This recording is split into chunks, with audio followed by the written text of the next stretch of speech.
ADC নির্বাচনের ফলাফল ঘোষিত হওয়ার পর আজ ভারতীয় জনতা পার্টি প্রদেশ কার্যালয়ে নির্বাচন পরবর্তী পর্যালোচনা বৈঠক অনুষ্ঠিত হয়।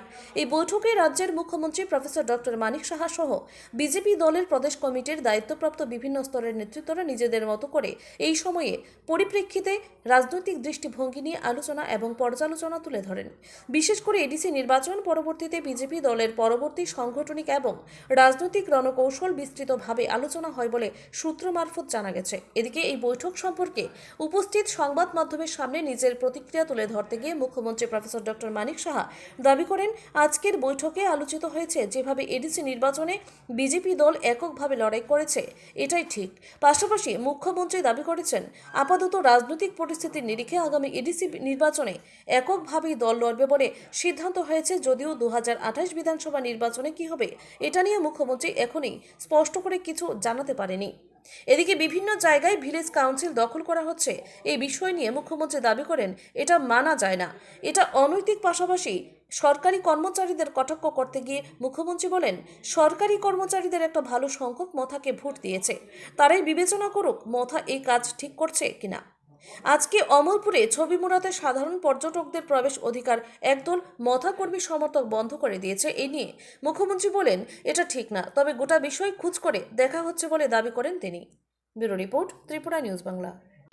আপনারা কি সিদ্ধান্ত নিলেন এবং পর্যালোচনা করে কোন বিষয়গুলো বেরিয়ে এলো, আগামী দিনে আপনাদের জন্য কি শুক্রবার সকালের জন্য কি বার্তা দিতে চান? না, আজকে যে পর্যালোচনা হয়েছে এর মধ্যে একটা জিনিস বেরিয়ে এসছে যে আমরা যেভাবেই বা লড়াই করেছি এবং আমাদের সঠিক সিদ্ধান্ত ছিল এবং আমাদের এই সিদ্ধান্তের থেকে আমরা এখনও অবিচল। আমরা এইভাবেই আমাদের যে পার্টিকে সামনের দিকে এগিয়ে নিয়ে যাব, বিশেষ করে জনজাতি অধ্যুষিত এলাকায়। এবং আমরা এখানে পার্টিগতভাবে যে যে জায়গাগুলো আমাদের কমজোর ছিল সেগুলোতে আরও শক্তিশালী করার জন্য আজকে ডিসিশন হয়েছে।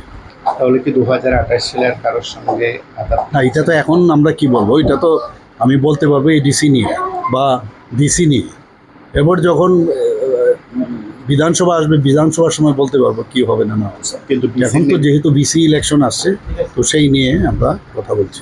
ডিসি নির্বাচনে আপনারা এডিসি সাধারণ নির্বাচনের মতন একাই লড়াই করবেন? এখন তো আপাতত তো এই ডিসিশন আছে। আজকে সবাই বললো যে আমরা সাংগঠনিকভাবে আরও শক্তিশালী হব এবং শক্তিশালী করব, যেখানে যেখানে আমাদের সমস্যা আছে সেগুলো আমরা দেখব।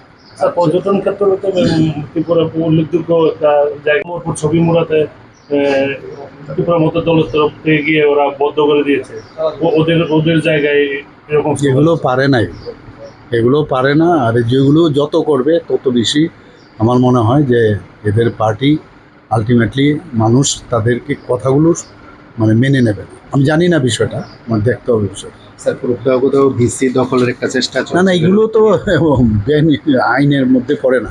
ভিসি কীভাবে দখল করা যায়নি, এটা কি কোনো অবস্থায় কেউ মানবে এটাকে? আইন কানুন তো আছে দেশে, না নাই? ভিসি হলোই না, ভিসি দখল করে নেবে, এগুলো মানুষ বুঝছে এখন।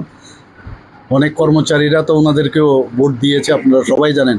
ওরা বলুক হ্যাঁ এইটাও একটা পথ, ওদেরকে আমি জিজ্ঞেস করবো যে এটা ঠিক করছে কি না।